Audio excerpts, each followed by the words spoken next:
One. Hello.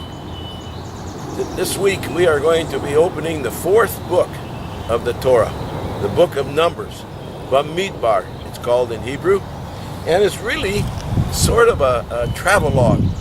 And now Moses didn't have a AAA to call in order to find maps of local areas, maps of the world, that we could use in order to find his way.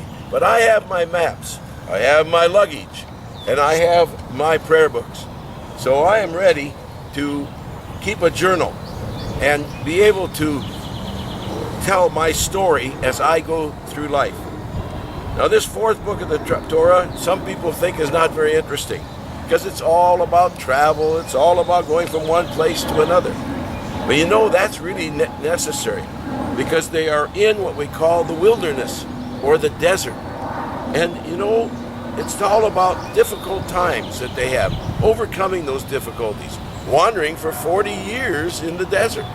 And before they can even go to the promised land, they had to find their spiritual side. They were searching for lessons in their life, and we are searching for lessons in their journal, which is the Torah and the book of Numbers. From generation to generation, these people traveled throughout the desert. Rabbi Pinchas Pelley gave us a comment that I thought was very important here. He said that revelation of the Torah to the children of Israel in the desert serves as a constant reminder that if man does not overcome his desert, the desert may eventually overcome him. Now the desert or the wilderness was the proving ground for preparing the children of Israel to enter the promised land and to conquer it.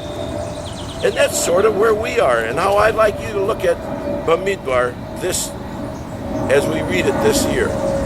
I'd like you to look at it as though it's your wilderness. It's your time to develop your spiritual side, just as it did the children of Israel. We have trials and we have tough times and we have joy and all the emotions that they had.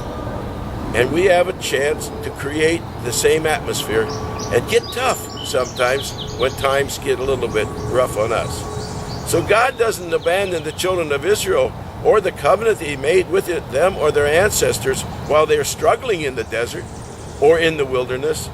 So I would hope you too would be the same. God will not abandon us. He'll make us just a more holy people and a holy nation. Let's face it, we're all on a journey.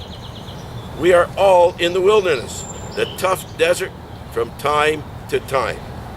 Now, my friends, I just want to pack up my things, and I'm going to put them together, and I am going to walk off into the wilderness.